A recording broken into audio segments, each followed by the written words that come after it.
코로나 시대가 되면서 사회적으로 이렇게 변하는 것들이 좀 많이 있는 것 같아요. 그리고 가장 먼저 이렇게 관계의 문제들이 가장 심각하게 좀 변하고 있습니다. 서로 얼굴 보면서 이야기하고 밥도 먹고 차도 마시고 이렇게 잡담 나누는 그런 모임들이 이제 다 사라지니까 조금 아쉬워하는 분들이 많았습니다. 교회 같은 경우는 더하죠. 더더욱이 소그룹이 핵심인데 그 모임이 못 모이다 보니까 좀 더 안타까웠습니다. 대부분의 사람들이요, 이렇게 좀 코로나가 지나고 나면 이런 모임을 더욱 강렬하게 원할 거다 이렇게 보통 생각을 하고 예측을 했습니다. 그런데 올 초에 나온 트렌드 2021이라는 책을 보니까요, 작년 한 해를 지나고 조사했던 데이터인데요, 오히려 별로 불편하지 않다 이렇게 느낀 사람이 68%나 나왔습니다. 한 70%는 괜찮다는 거예요. 그래서 그것을 이렇게 좀 조사해 보니까 원하지 않는 관계, 자발적이지 않은 인간관계가 너무 우리 사회에 많았다는 거죠. 그래서 전문가들이 오히려 그것을 편안해한다 이렇게 생각하면서 이야기가 나왔습니다. 그런데 혼자 있는 시간이 많아지다 보니까요, 이렇게 좀 개인주의 좀 많이 심해지고 그러니까 자기에게 투자를 하는 거죠. 자기 집에 투자하고 자기 자신에게 투자하면서 그런 산업들이 이제 발달하고 있습니다. 이렇게 자기만을 위한 길로 이렇게 들어가고 있는 거죠. 교회는 더 심각한 상황이죠. 그런데 종교적인 활동이 이렇게 줄어들어서 불편하다 이렇게 했던 사람들이요, 그 조사에 보면 한 17%만 나왔습니다. 그리고 오히려 의무적으로 종교 활동을 하지 않으니까 좋다 이렇게 얘기한 사람이 54%였습니다. 3배 정도가 오히려 또 좋다는 거예요. 이렇게 하니까 의무적으로 교회에서 많은 이렇게 부름이 있었던 거죠. 교회는 그런데 사실 개인적으로 이렇게 하나님과 만나는 것뿐만 아니라 이렇게 사회적인 수평적인 관계도 굉장히 중요한데요, 이런 역할이 지금 많이 깨졌습니다. 사회적인 역할로서의 교회가 있는데 그런 모습들이 굉장히 사라지고 있는 거죠. 저는 그래서 오늘 말씀을 통해서 이웃에 대한 사랑, 타인에 대한 관계 이런 것들을 오늘 본문을 통해서 이렇게 좀 하나하나 좀 살펴보려고 합니다. 오늘 본문 출애굽기 22장인데요. 제가 읽어보니까 굉장히 오늘 어렵더라고요. 그래서 준비하면서 좀 이렇게 많이 힘들었습니다. 앞부분에는 이렇게 배상에 관한 법이에요. 배상해 주는 거. 어떻게 상대방을 이렇게 해를 끼쳤을 때 배상해 주냐, 이런 앞부분에는 배상에 대한 내용이고요.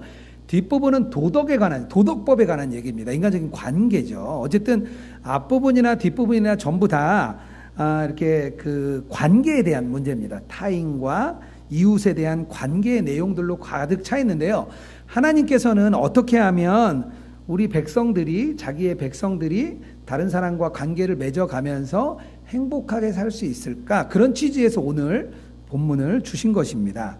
그리고 저는 그 중에서 오늘 21절에서 23절을 읽었는데요, 이 본문이 하나님이 그 약자에 대한 마음, 특히 이웃 중에서 더 이렇게 좁혀가지고요, 그 약자에 대한 하나님의 마음을 잘 보여주고 있다 싶어서 저는 이 본문을 오늘 좀 선택을 했습니다. 구약의 약자로 대변되는 인물들이 있는데요, 오늘 본문에서도 말합니다. 이방 나그네, 고아와 과부, 이렇게 3명 그룹을 이야기하는데요, 이 그룹은 전부 다 생계를 유지하기가 아주 어려운 그룹입니다. 이사야 선지자는요, 그래서 이런 사람들을 상한 갈대라고 표현을 했습니다. 이사야 42장 3절에요. 상한 갈대를 꺾지 아니하며 꺼져가는 심지를 끄지 아니하고, 이게 하나님의 마음인 거죠. 약자에 대해서, 성경에 대해서 여러 군데 나오는데요, 가장 많이 다뤄주고 있는 게 룻기입니다. 룻기. 과부가 된 나오미, 그리고 과부이면서 이방인인 룻, 이 두 사람에 대한 이야기가 룻기 전체를 다뤄주고 있습니다. 이스라엘에 흉년이 들었어요. 흉년이 들어서 이 엘리멜렉과 나오미가 재산을 다 팔아가지고 모압으로 이민을 갑니다. 마치 한국이 어려워서 저기죠, 좋은 나라로 이민 가는 것처럼 그렇게 이민을 갔어요. 모압으로 나갈 때는 남편도 있고 든든한 아들도 둘이나 있었습니다. 그래서 나가서 또 두 아들도 결혼을 했어요. 그런데 나오미는 거기서 남편도 잃고 또 두 아들을 다 잃었습니다. 모압에서 결국에는 본인도 과부가 되고 이방인이 되고 며느리 둘도 과부가 되었습니다. 홀로 된 여인들이 그때 고대 근동 지방에서 살아갈 수 있는 방법은 딱 3가지밖에 없었어요. 첫 번째는 다시 결혼하는 거예요. 다른 남자에게 다시 시집을 가는 일입니다. 두 번째는요, 자발적으로 노예가 되는 거예요. 내가 그 집에 들어가서 노예가 되는 일이 있습니다. 세 번째는요, 창녀가 되는 일이었어요. 어쩔 수 없이 먹고 살아야 되니까 세 가지밖에 택할 수가 없었습니다. 첫 번째 며느리는 다행히 돌아가라 그랬더니 잘 돌아갔어요, 자기 집으로. 근데 두 번째 며느리 룻은 어머니를 따라가겠다는 거예요. 사실 이게 참 효심인데 어머니 입장에서는 굉장히 힘든 일입니다. 자기 몸도 이제 하나 건사하기 힘든데 더군다나 이스라엘 땅으로 돌아가면 이 룻이라는 여인이 과부일 뿐만 아니라 이방인인데 어떻게 살아갈까 이렇게 염려가 됐습니다. 그래서 고향으로 돌아올 때 나오미의 이름이 기쁨이라는 뜻인데 나를 나오미라 부르지 말고 이제는 마라, 쓰다라는 이름으로 불러달라고 했습니다. 다행히 하나님께서 그곳에 보아스라는 사람을 보내셔서 룻과 나오미를 어떻게 구원해 주시는지 룻기에서 자세히 나오고 있습니다. 이방 나그네에 대한 관심도 하나님이 많으세요. 이방 나그네에 대한 관심 중에 대표자가 저는 갈렙이라고 생각합니다. 이스라엘 민족이 출애굽할 때 이스라엘 민족만 나온 게 아니라 같이 살던 민족들이 나왔어요. 출애굽기 12장 38절에요. 수많은 잡족과 양과 소와 심이 많은 가축이 그들과 함께 하였으며, 잡족이라고 표현을 하죠. 잡족들이 이렇게 같이 나왔어요. 뭐 여러 민족들을 그냥 통틀어서 잡족이라고 이제 표현을 한 거죠. 여기서 잡족 중에 그 여러 민족 중에 갈렙이 포함된 민족이 그니스라는 족속입니다. 갈렙은 그니스 족속이에요. 근데 그니스 족속이요 개라는 뜻이 있습니다. 그러니까 이방인들, 그러니까 이스라엘 사람들이 보기에 그니스, 저 개 같은 민족들 이렇게 생각을 한 거죠. 그런데 그 갈렙이 유다 지파에 포함이 되어지고 또 굉장히 유명한 아주 훌륭한 영웅이 되어지죠. 여호수아와 함께 유일하게 1세대 백성 중에 가나안 땅을 밟는 유일한 사람이 됐습니다. 그만큼 이방인에 대한 관심을 이렇게 하나님께서 성경 안에 포함하고 있습니다. 예수님은 어떠셨을까요? 예수님도요, 이렇게 상한 갈 때 아주 연약한 자들을 굉장히 사랑하셨어요. 예수님께 도움을 청하러 오는 사람에게 이렇게 말합니다. 마태복음 14장 14절이에요. 예수께서 나오는 무리를 보시고 불쌍히 여기사 그 중에 있는 병자들을 고쳐주시니라, 이렇게 말을 하고 있습니다. 또 맹인 둘, 여리고성을 들어갈 때 맹인 둘이 다윗의 자손 예수여 우리를 구원하소서 이렇게 이야기를 할 때 예수님이 그들을 불쌍히 여기시고 고쳐주셨어요. 불쌍히 여기니까 고쳐주는 거죠. 5,000명을 먹이실 때도 그 무리들이 너무 불쌍하다, 이렇게 예수님 말씀하셨습니다. 약자에 대한 마음, 상한 갈대에 대한 예수님의 마음이죠. 가장 극명하게 표현되는 부분이 하나 있는데요. 언제냐면요, 나사로의 무덤 앞에 섭니다. 예수님이 그 3남매와 굉장히 친했어요. 나사로, 마르다, 마리아, 이렇게 3남매죠. 이 3남매와 굉장히 친했습니다. 그래서 예루살렘에 갈 때마다 그 집에 머물렀다고 이렇게 나와요. 그들이 사는 마을이 벳안이라는 곳입니다. 벳이라는 곳이 집인데요, 이 안이는 슬픔이에요. 그 슬픔의 마을이에요. 그 얼마나 힘든데 살면 슬픔의 마을이라 이름을 적겠어요. 그 중에서 나사로는 아마 한센병 환자였을 거다, 이렇게 추측을 합니다. 그리고 마리아는 창녀였을 거다, 이렇게 성경학자들은 말을 합니다. 참 어려운 사람들이죠. 그런데 그 나사로가 죽었어요. 그 나사로가 죽었고 이미 사흘이 지나서 무덤에 들어갔습니다. 예수님이 그 나사로를 살리시기 위해 그 무덤 앞에 가시죠. 하나님께서 죽은 자도 살리시니까 나사로를 살리시려는 그 찰나에 예수님이 눈물을 흘리십니다. 그 죽은 영혼을 향한 안타까움, 이것은 나사로뿐만 아니라 아마 이 세상을 향한 하나님의 그 안타까운 마음, 그 예수님의 안타까운 마음이었을 것 같아요. 예수님이 그 약자를 향한 마음이 있습니다. 하나님은 율법을 통해서요, 이스라엘 백성에게 주신 명령이죠. 나그네와 또 과부와 고아를 향하여 그들을 잘 섬기라는 하나님의 명령이었습니다. 하지만 이스라엘 백성들이요, 점차 변하기 시작합니다. 오히려 약자들을 보호하고 사랑하기는커녕 그들을 수탈합니다. 솔로몬 사후에 이스라엘은 남과 북으로 이렇게 두 나라로 이렇게 찢어지게 돼요. 북이스라엘의 선지자 중 아모스라는 선지자가 있습니다. 아모스서가 있죠. 그 지도층을 향해 이렇게 말을 합니다. 너희가 힘없는 자를 밟고 그들에게서 미래의 부당한 세를 거두었은즉 너희가 비록 다듬은 돌로 집을 건축하였으나 거기에 거주하지 못하실 것이다. 하나님이 화가 나셨습니다. 지도층이 오히려 자기의 부를 축적하는데 애를 쓴 거예요. 소수의 부자들이 아주 다수의 가난한 자들을 억압합니다. 착취하고요. 북이스라엘은 좀 그랬어요. 그럼 남유다, 이 다윗의 정통 계승한 남유다는 어땠을까요? 미가서가 나오는데요. 미가서가 그들에게 또 이렇게 말합니다. 밭을 탐하여 빼앗고 집들을 탐하여 차지하니 그들이 남자와 그의 집과 사람과 그의 산업을 강탈하도다. 사회 유력 계층들이요, 가난한 자들을 이렇게 강탈했습니다. 토지를 수탈하고 학대한 거죠. 심지어는요, 또 이래요. 그들의 우두머리들은 뇌물을 위하여 재판하고, 우두머리들이 뇌물을 위하여 재판해요. 제사장은 삭슬 위하여 교훈하고, 선지자는 돈을 위하여 점을 받으면서도 하나님이 우리한테 계시니까 우리에게 함께하니까 재앙이 없을 거야, 이렇게 이야기를 합니다. 미가서 3장 11절입니다. 돈만 밝히고 그런 사회적인 책임은 깡그리 없어진 거죠. 그렇다면 교회 시대는 어땠을까요? 교회 시대. 초기 기독교의 시대가 지나고 나서 교회는 국가의 종교로 로마 시대에 인정을 받았습니다. 313년이죠.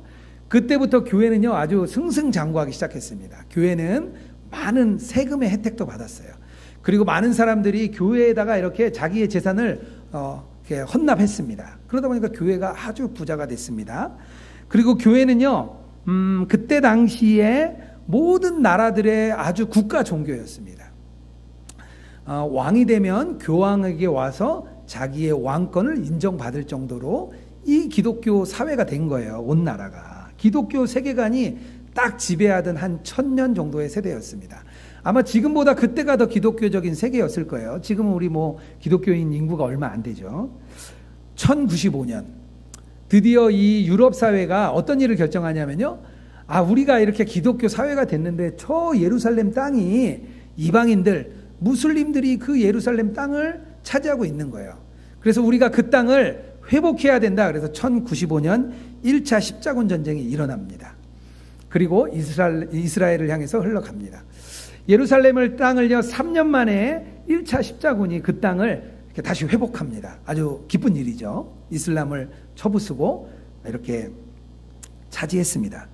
그런데 그들의 목표가 하나 더 있었어요. 뭐냐면 예루살렘 땅을 취하는 것뿐만 아니라 우리를 가로막는 모든 사람을 적 그리스도로 간주하고 모두 다 죽이겠다, 이렇게 생각하고 들어갔습니다.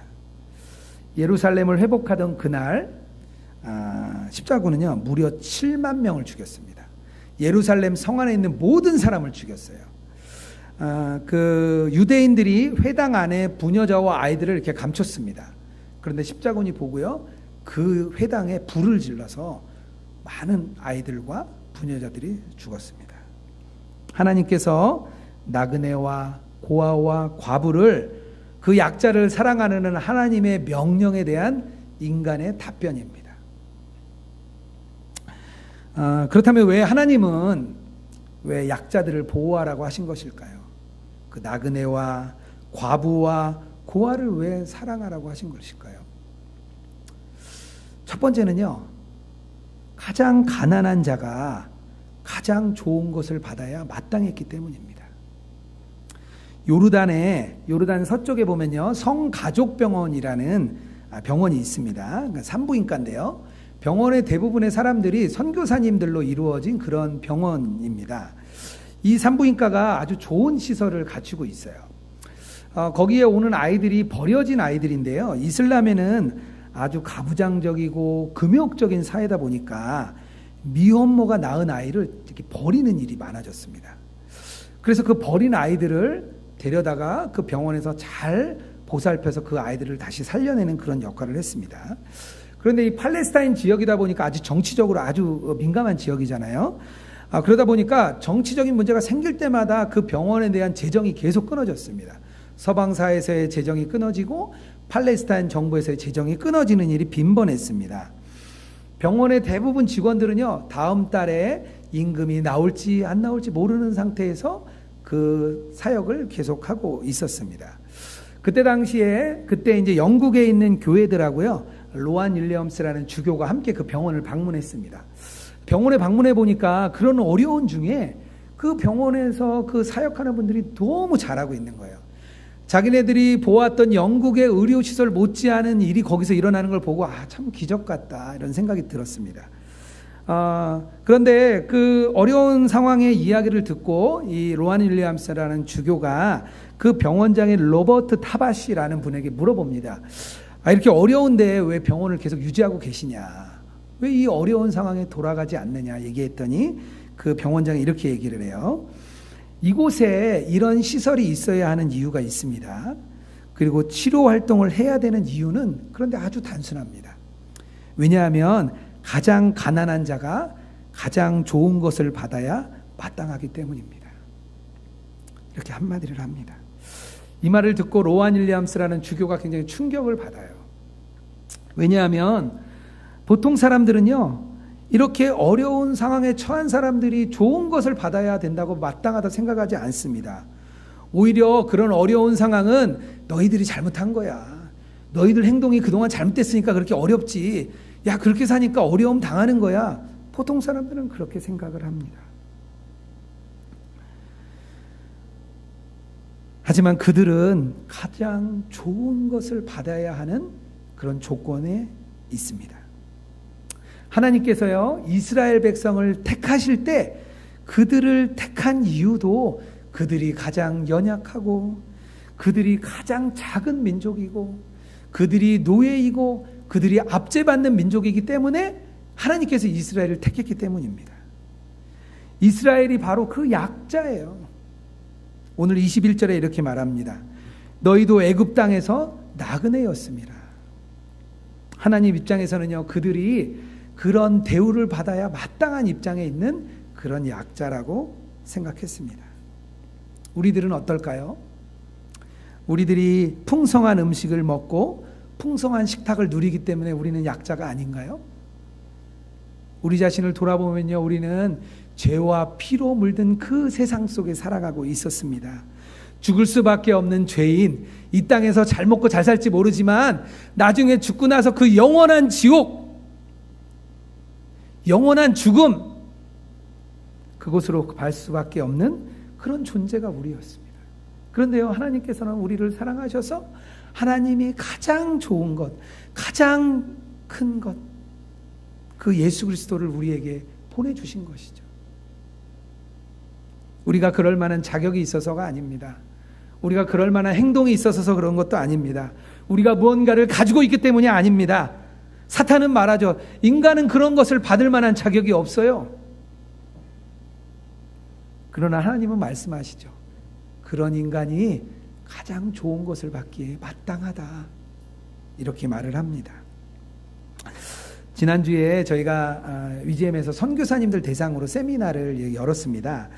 한 180명의 선교사님들이 오셨는데요. 무려 42개국이나 되는 곳에서 선교사님들이 이렇게 참여를 하셨어요. 저희가 매년 한 번 정도씩 이렇게 선교지를 방문하면서 세미나를 열었습니다. 그래서 아마 매년 한 번씩 했다면 아마 42년이 걸릴 일인데요. 한 번에 이렇게 저희가 하는 은혜를 온라인으로 했기 때문에 저희가 누렸습니다. 특별히 또 더 특별했던 거는요, 전 세계의 모든 대륙이 왔어요. 뭐 북미, 남미, 유럽, 아프리카, 뭐 할 것 없이 전 세계 대륙에서 참여를 하셨어요. 참 특별한 세미나죠. 뭐 그동안 저희 위지엠에서 세미나를 많이 진행했기 때문에요, 저희가 그런 노하우를 가지고 첫날을 잘 진행했습니다. 둘째 날이 되었습니다. 둘째 날은 이렇게 조금 늦게 모였어요. 왜냐하면 저희가 다 세팅이 되어 있었기 때문에 크게 문제가 될 게 없었습니다. 그런데 찬양을 딱 시작하고 나서 온라인에 문제가 생겼어요. 그 컴퓨터가 문제가 생기면서 그 컴퓨터에 온라인이 딱 끊어졌습니다. 그래서 막 당황하다가 사회자가 있는 곳으로 빨리 자리를 옮겨서 저희가 찬양을 시작하고 그 메인에 있는 노트북을 빨리 바꿨습니다. 다른 걸로. 그리고 이제 유기성 목사님이 그 바뀐 노트북으로 강의를 시작했어요. 한 5분에서 10분 정도 지나니까 계속 끊어지는 거예요. 이게 하필 저희가 한 5대 정도의 노트북이 있었는데 제일 안 좋은 사양의 노트북으로 급하니까 바꾼 거예요. 한 10분 정도 지나서 이게 아예 끊어졌습니다. 그래서 다시 유 목사님이 원고를 들고 다른 곳으로 옮겨가서 겨우 이제 마쳤어요. 저희가 노하우도 많고 경험도 많아서 이렇게 자신만만했던 마음이 금방 이렇게 무너져 내리고 이렇게 마음이 참 어려웠습니다. 그런데 감사하게 우리 함께하는 선교사님들이 거기에 막 댓글을 써주시는데 힘내라고, 이게 영적인 문제인 것 같다, 이렇게 오히려 저희들을 이렇게 응원을 해주셨습니다. 함께하는 우리 자원봉사자 그룹이 한 150명 있고요. 또 선한목자교회 선교위원회 한 50명, 한 200명 정도가 같이 기도하고 있었는데요. 그분들이 전부 다 이게 정말 영적인 문제니까 우리가 더 깊이 기도하자고 기도의 자리로 들어갔습니다. 그 순간 저희는 우리가 상한 갈 때구나, 그런 생각이 제가 들었어요. 우리가 정말 좋은 것을 받아야 되는 때이구나. 정말 그 뒤로 이어지는 강의에서 더 많은 은혜가 있었습니다. 첫날보다 아주 더 뜨거운 그런 은혜를 하나님께서 주셨습니다.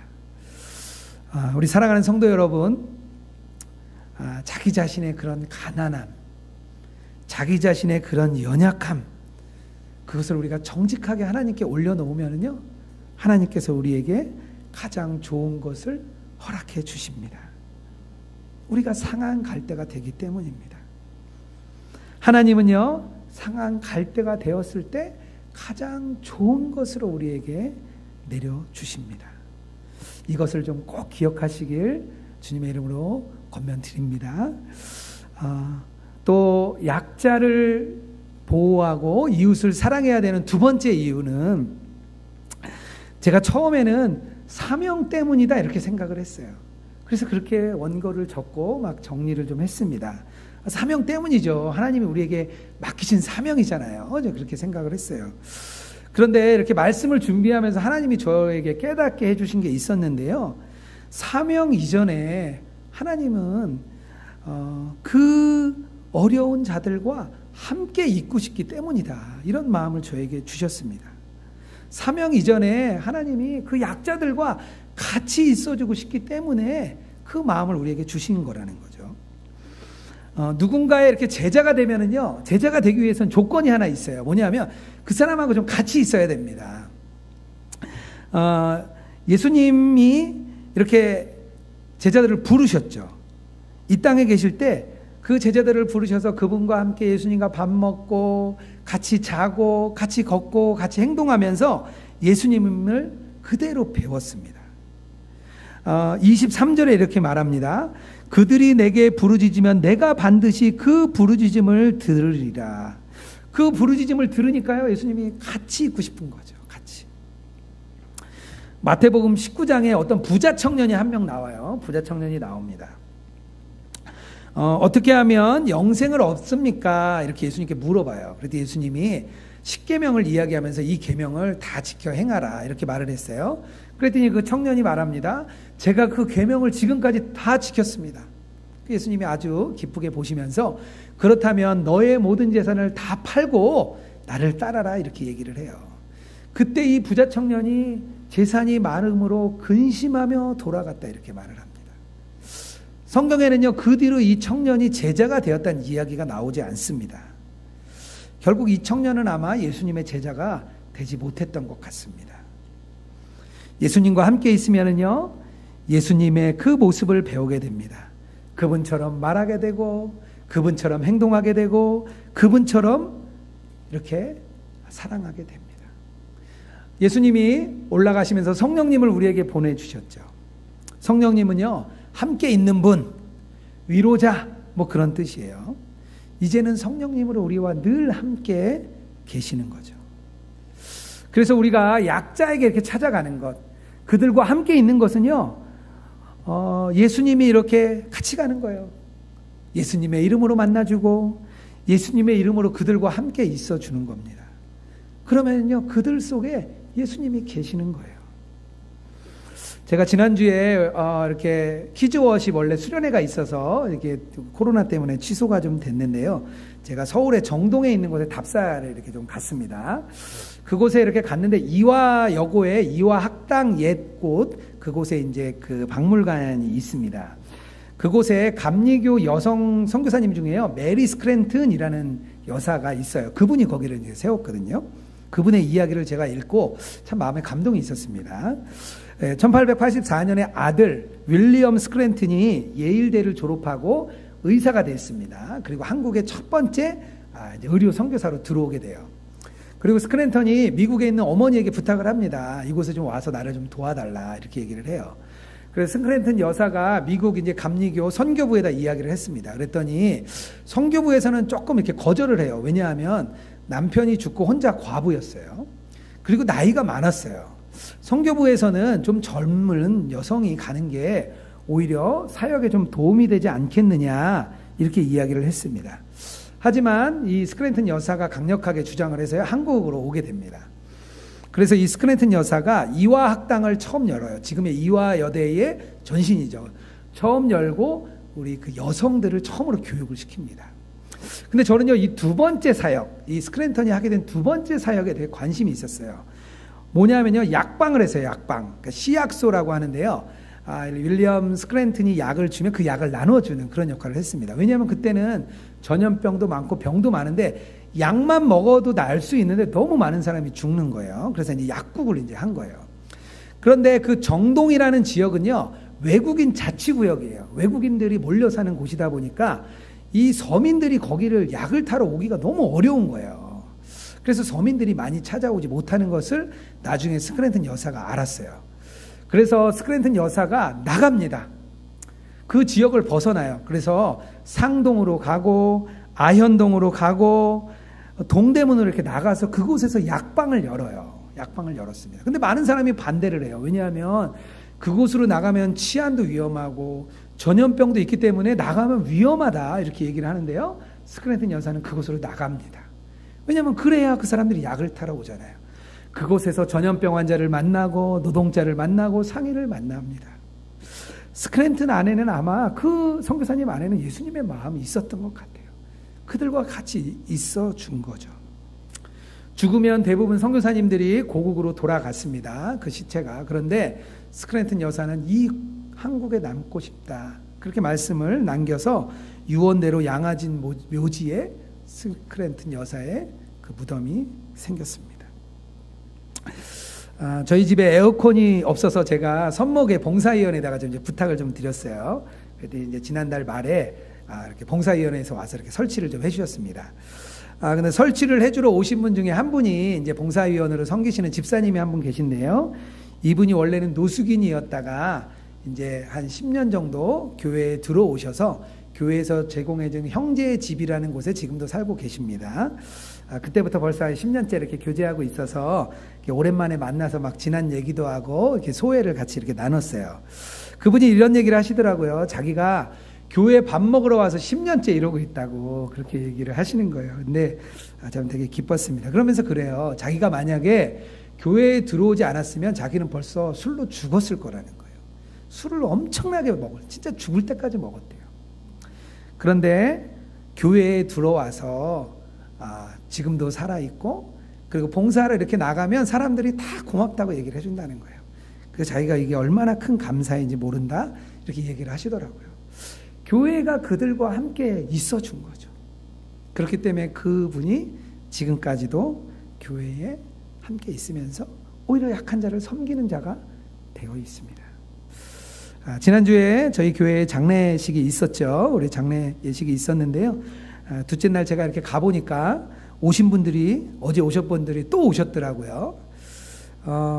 그냥 뭐 특별함이 있는 건 아니죠. 그런데 그 안에 그냥 같이 있어주고 싶은 마음, 그 마음 때문에 참 따뜻했습니다. 아마 예수님의 마음을 품고 왔기 때문에 따뜻했다고 생각 들었습니다. 저도 발인 날 뭐 아무런 역할은 없는데 그냥 한 번 더 갔습니다. 제 마음 안에도 그런 마음이 있었습니다. 우리가 그 있는 곳, 우리가 가는 곳, 그곳은요, 예수님이 함께 가시는 곳입니다. 예수님이 이 땅에 오신 것은요, 우리와 함께 있고 싶어서 이 땅에 오신 거예요. 우리가 이렇게 그래서 다른 사람을 찾아가는 것입니다. 예수님이 사역하던 아주 초기예요. 예수님이 사역하던 초기에 제자들이 온 지 얼마 안 됐을 때였습니다. 마태복음 10장인데요. 이렇게 말씀하십니다. 제자들을 보내면서요. 가서 전파하여 말하되 천국이 가까이 왔다 하고 병든 자를 고치며 죽은 자를 살리며 나병 환자를 깨끗이 하며 귀신을 쫓아내며 너희가 거저받았으니 거저주라. 이렇게 말을 하세요. 제자들이 아직 완성되지 않았을 때입니다. 아직 부족한데 그들을 예수님은 보내신 거예요. 이것이 오늘 우리에게 주시는 사명입니다. 어려운 자와 함께 있어주는 것. 우리가 서 있는 세상에서는요, 우리가 겨우 서 있는 게 아니에요. 너무 힘이 드는데 겨우 버티는 게 아닙니다. 우리가 서 있는 그곳은요, 예수님과 함께, 그들과 함께 서 있는 자리입니다. 세상의 불쌍한 영혼들, 그들과 예수님이 함께 있고 싶어서 우리를 그 속에 있게 하는 것입니다.